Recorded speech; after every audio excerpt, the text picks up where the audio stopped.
And this was scheduled in March of this past year, and they went in, and Dr. David Wenger, I'm not sure if you're familiar with him, he's a world famous surgeon. He goes in and he does the surgery, and he says, I got everything, and you're going to be well. Come Shabbos right before Pesach. Remember, it was Shabbos and then 2 days of Pesach. Yeah. And all of a sudden on Shabbos, my daughter walks behind my chair, by accident knocks me right on my head, and I went to lay down for a nap later, and I wake up in a pool of blood. So my daughter felt so guilty, like she was, didn't know what to do with herself. It took hours till we got the bleeding to stop, but then the next day it started bleeding again. By Shulchan Aruch time of the second Seder, I was getting nervous, so I called up the surgeon. I said, Dr. Langer, this happened, I'm bleeding, what should I do? Go to Lenox Hill, they need to take an MRI and a CAT scan. I run to Lenox Hill, and we're there Seder night, taking MRIs and CAT scans, and they were stitching up to try to stop the bleeding.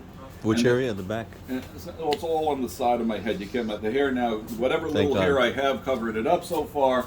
Baruch Hashem. And Baruch Hashem, not that pain.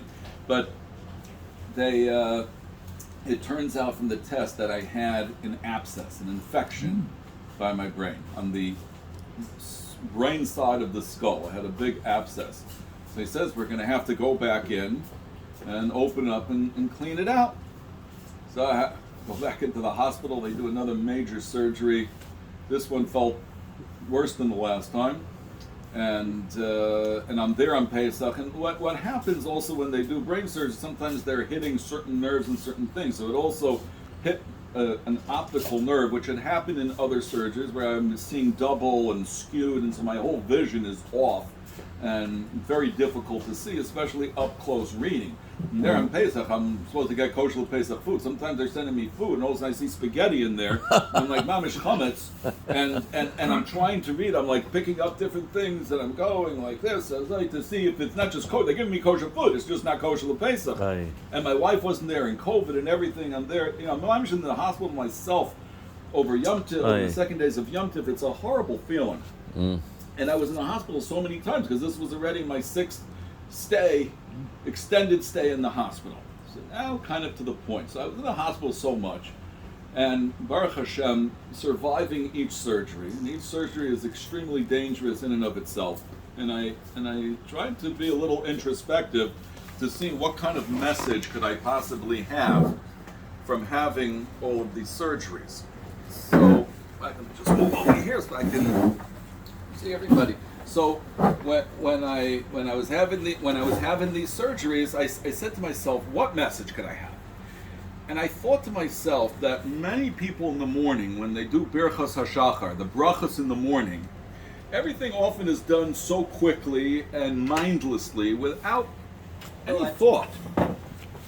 And then I thought to myself, there's one particular bracha that really is done without thought, because of where we are in the world, and that's Malbish Arumim, which is clothing the naked.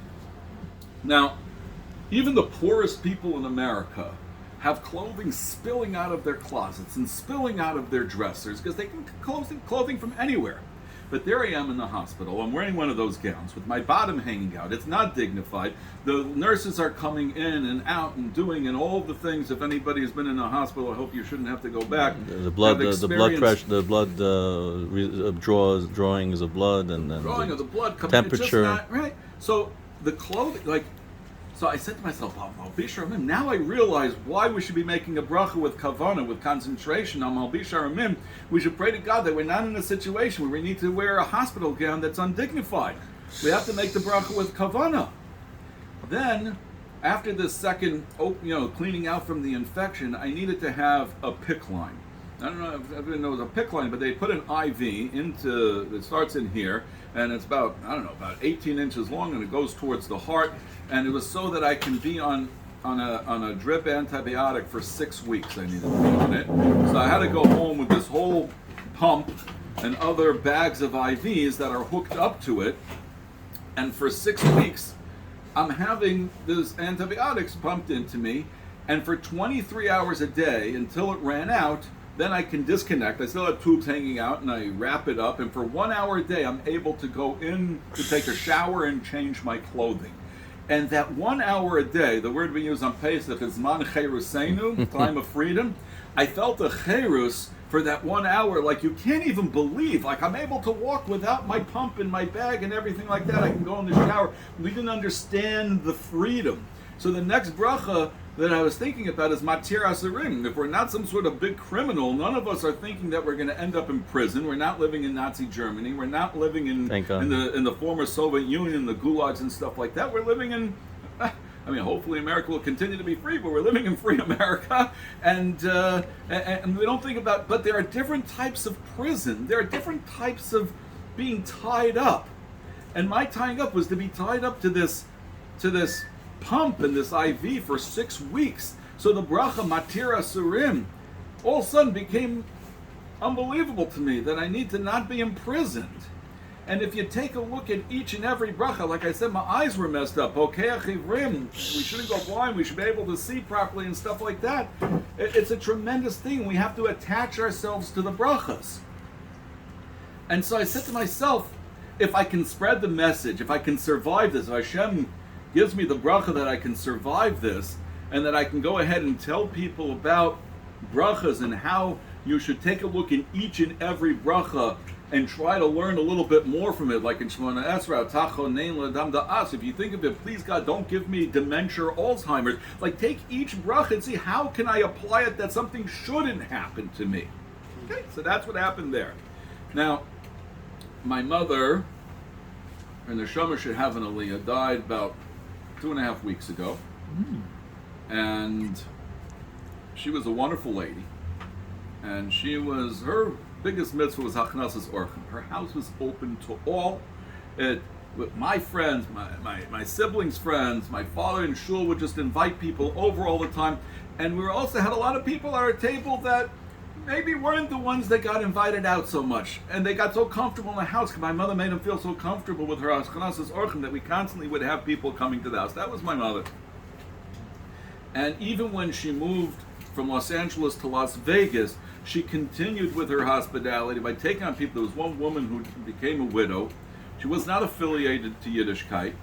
And she met her and she said, and she lived right next to the Chabad Shul. She took her in and said, her name was Judy. She said, Judy, come with me to Shul. I'm going to take you to the classes. And she became a fixture in my parents' home at the Shabbos table and the Yom Tov table almost every single Shabbos and Yom Tov for 15 years. Amazing. And towards the end, she started getting dementia and a little difficult at the table by asking what my mother always referred to as klutz kashas. You know what a klutz kasha is? A klutz kasha is, a silly question. Because when you get dementia, your mind starts... Well, Judy was starting to ask? This Judy was starting to ask these klutz kashas. And I'll tell you why I'm telling you this in a second. And then my father got unwell. He needed some heart procedures. And I said, you're not doing it in Las Vegas because the doctors aren't so good there. So I said, you're coming to my house and you're going to live by me for however long it's going to take. And we're going to take care of you. So my parents moved into my house. They ended up staying for 6 months because one problem led into another. Finally, my father was well enough to go home. And all of a sudden, my mother, first, she was having some memory problems. So we went to a neurologist. I think it was... I can't remember the name right now, and she diagnosed her with dementia. And how old was your mother? She died. She was 78, but she was probably 76. She was probably 76. Scary. You should be gesund and stark. That is Hashem. But all of a sudden, one Erev Shabbat. But she said, you don't know how long it's going to take, until until things develop and stuff like that. Some people's fast, some people's slow, whatever. But then one Erev Shabbos, she passed out. And I called Hatzalah. We take her to the hospital. And it took a couple of days till they diagnosed. She had colon cancer that they took out. But apparently it metastasized and it went to her liver and her kidneys. And we took her to the oncologist and everything like that. And they said the same protocol for treatment would be as good in Las Vegas as it would be here in New York. So we decided with the dementia, it's better for her to be home. This way she'll be more active in her own house, in her own environment. And that's what we did. We sent her over there, but she never really recovered and started like being herself, and she went through the cancer treatment and so on and so forth. And the dementia did progress a little bit, but she always recognized our voices, our faces, and it was more of the current things that she didn't remember, and the past things she was, you can still laugh about, and she still had her essence, so to speak. So when I became a grandparent a couple months back, I said, Ma, Healthy I had a baby, and she said, oh, Bubby's coming to New York. She didn't realize that she's sick and can't come in. Bubby's coming to New York. I'm going to take care of everything. I said, Ma, you're not the Bubby. My wife, Brenda, she's the Bubby. I said, you're the Elta Bubba. She says, Elta Bubba? I don't know if I like that. So I said, yeah, Mom, we're going to call you Elty. She goes, you're not calling me Elty. She still had that sense of humor. But ultimately, she passed. And 2 weeks before she passed, I went out to Las Vegas to go visit her. I wasn't able to go for a year and a half because of COVID and because I was going through my own surgery, health issues. And so we went over there. They live in this Chabad neighborhood. The rabbi is Rabbi Shanowitz. And I had the opportunity to speak at Shalosh Shudas to the group of people, about 50 or 60 people. And I went on to tell them the story about the brachos. And I explained to them what happened to me and the different brachas that was going on. And I said like this. I said, the problem is that a lot of people think that a bracha is for Hashem. Hashem, I'm doing you a favor. I'm making a bracha. I'm doing Hashem a bracha. Hashem doesn't need your brachas. We need to make brachas for ourselves. Now, what's the other problem? The other problem is that often people don't understand what a bracha is. Because if you look at the English translation, I realize that you're Israeli, I think, or you speak Hebrew, but if you look at the English translation in the old books, you can say, Baruch atah Hashem Elokeinu melech haolam. Blessed art thou God, King of the universe. But even in Hebrew, what does it mean, right? So if you take a look at the word Baruch and you break it down a little bit differently, Baruch means the source of all blessing. HaMekor HaBeracha, right? And if you look at that Baruch means that Hashem is the source of all blessing. And then Atah, in Hebrew grammar, in Dikduk, Zebelashon Yechidut, right? It's in singular fashion, right? So it's Hashem is right in front of you. And if you're making a bracha, He's the source of all blessing. He is master of everything and king of the world, but He's right in front of you listening to you, right? So you're talking to Hashem, He's there listening to you. And Hashem can answer every single thing. He does answer every request that you have. Not always is Hashem answering the way that you think that it's good, but everything that He does is for the good. We don't always understand it. I pray to God, I said, please God, let it be good that we should understand the good. And you can ask Hashem for that because Hashem is the Makar, is the source of all blessing. And He's the God of everything. Now we're supposed to make 100 brachas a day. If you make 100 brachas a day and you take 3 extra seconds to say to yourself, the source of all blessing, you Hashem right in front of you listening to me, master of the world, king of everything, now all of a sudden your relationship with Hashem is going to be turned around in such a dynamic fashion that you're going to feel close to Hashem.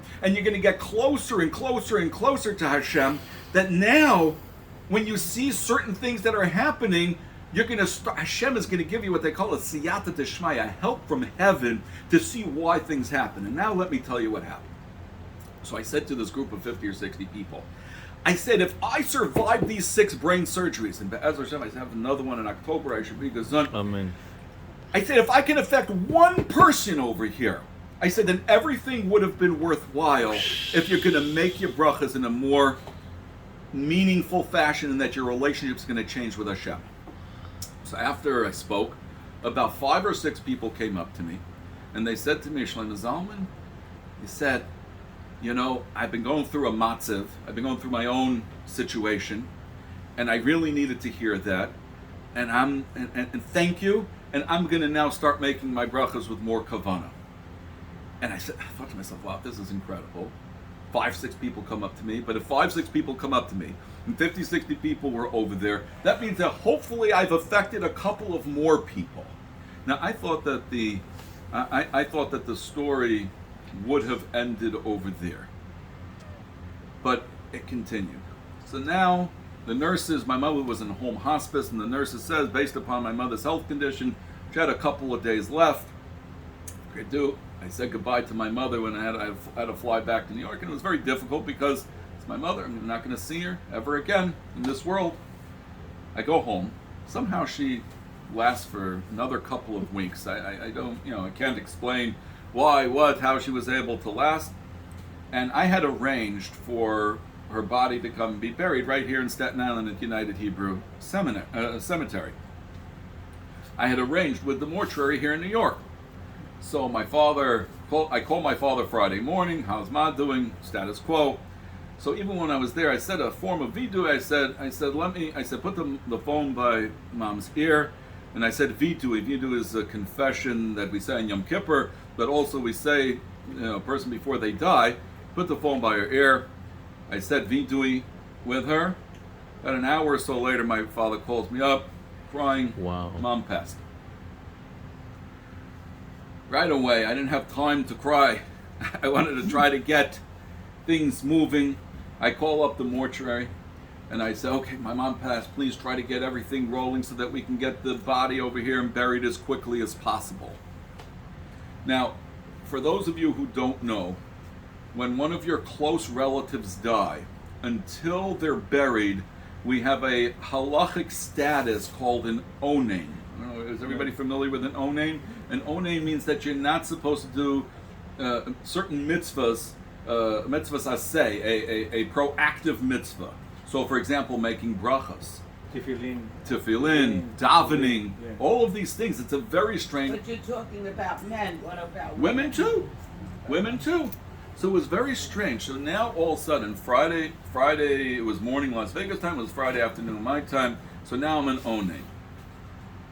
Things didn't progress like I would have liked them to progress, and I didn't find out until Sunday afternoon that they didn't get state transfer papers to fly my mother's body from Las Vegas to New York, from Nevada to New York. Now, had he told me something Friday, I would have called Rabbi Harley, because I know Rabbi Harley, and he would have been able to twist some arms. But once the weekend started, the offices are closed, and Las Vegas, Nevada is not like New York, where we can call up a politician and they'll open up a door. In Las Vegas, it wasn't like that. I couldn't get my mother's body to be flown out until Monday evening. It came in Tuesday morning, and that's when we had the funeral. So now, I was in Onain Friday. Shabbos, I don't know, you do the mitzvahs on Shabbos, but Saturday night, Motzei Shabbos, Sunday, Monday, Tuesday. So first I had two nisyonot. I had two big tests. One, I thought that it was the test, but sometimes Hashem gives you a different test you just don't realize. So when all this was going on, I could have been very angry at the guy from the mortuary and said, I told you that you should have been prepared. What's going on? I could have screamed at him and shouted. But I said to myself, Hashem wants it this way. Yiddish expression, Hashem gefir the Welt, that Hashem controls the world, and it is the way that it is. So by my screaming and shouting at him is not going to get my mother's body any quicker to New York. But unfortunately, I have a brother and a sister that's not frum right now, and they also become frum in this aspect. Oh, you play about, they're all upset at me. I realized my nisayon was not to get angry at the mortuary guy. My nisayon was not to answer back my brother and sister. That was my real test over there. So now here's the interesting part to tie it in with the brachas. So I'm an onain Friday, it's a Shabbos, Sunday, Monday, Tuesday, and I read a book from Rabbi Yisachar Frand. Rabbi Yisachar Frand is one of the Rosh Yeshiva of Ner Yisrael in Baltimore. It's a very big yeshiva, and he wrote many books. He's a brilliant speaker. And he was telling over a story of when his mother died, and he's from Seattle, so he's flying from Baltimore to Seattle to bury his mother. Now he's an onain. The flight attendant brings a drink to him on the plane, and he takes the cup and he's bringing it to his mouth. And he goes, "Oh, I'm an onain. I'm not supposed to make a bracha." And then he said to himself, "Oh my gosh! Is that the way I make a bracha?" He couldn't believe this is the way that he's making a bracha. He was stunned. Here's a Rosh Yeshiva and he's making a bracha by rote to make it so quickly without any forethought whatsoever. So now, I thought to myself when I read this, because I was very inspired by that story, I said, that's it. Shlomo Zalman, you're now going to be making brachas with geschmack. You're going to make it with kavana. You're going to have that concentration. You're going to take that extra couple of seconds. You're going to make that bracha. Then, when I got sick and I went through my whole process of thinking about these brachas that people don't make with concentration, so now I think I'm an expert at making brachas with concentration. Now my mother dies on Friday, and I can't tell you how many times I'm finding myself bringing something to my mouth and making a bracha mindlessly. It's upsetting. Like, what's going on? I'm walking out of the bathroom and I'm making an Asher Yatzar, which talks about all the openings and closings in our body. And from a neurologist standpoint, now I can think about it with my brain, not just going to the bathroom, but you realize how many openings and closings are in my brain that weren't working properly, that I needed to be operated on. And meanwhile, I'm walking out of the bathroom, I'm making Asher Yatzar, and I'm not thinking about it. I'm an Onain, and I think that I'm making brachas with Kavanah. I had to totally rethink myself. Then I realized, this is where the Siyata Dishmaya comes in, where the help from heaven comes in. Why did my mother need to be held back Friday, Saturday, Sunday, Monday, Tuesday? Why? Because I needed to train myself to become not religious in making brachas. I needed to train myself not to make brachas for 5 days. Why? Because when someone is a Baal Tshuva, and they realize the importance of making a bracha, and they realize the importance of the relationship with Hashem, different from someone who's from birth, the FFBs that do so much stuff by rote, not all, but many of us do stuff by rote. So now all of a sudden I became a Baal Tshuva on brachas. And that's why my mother was held up. Because my mother wanted to teach me a last lesson. She wanted to say, Shlomo Zalman, wanted to say, make the brachas. Make sure that my neshama is going to have an aliyah. And also, it gives me the opportunity to speak to fine people like you, to be able to give over my experience. And hopefully, again, if one of you, I hope all of you, are going to take away from here, to take 3 extra seconds to make a bracha, it can change your life. And I even say to people who are frum, who say to themselves, what more can I do? Yeah. I go to Minyan 3 times a day. I do Daf Yomi. I do Dirshu and Mishnah Vura. I learn the Parsha. I do Shnayim Mikra. I do Shnayim Yisrael. And I'm learning all this. Where can I add the time? What can I do to make myself more frum from Rosh Hashanah to Rosh Hashanah? Wow. You know where you can do it? 3 extra seconds of bracha. It's going to take 2-3 minutes an entire day. You can't tell me that you can't do it, and it will change your life. Oh, thank God. Thank you very much. Your thoughts on Zalman.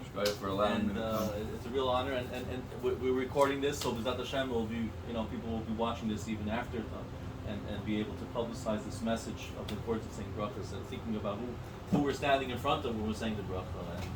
And certainly, that I personally, I'm working. I'm hopefully B'ezrat Hashem, through your inspirational words, I'm going to B'ezrat Hashem Neder take upon myself as we're getting closer to even to the Rosh Hashanah. Before we know it.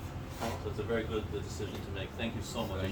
Thank you for staying and listening. I really much appreciate it. And the Neshama should have an aliyah, your mother's Neshama. Mesha Bas Moshe Chaim. Moshe Chaim. Thank you. Thank you. It was so nice to meet you all too. Thank you.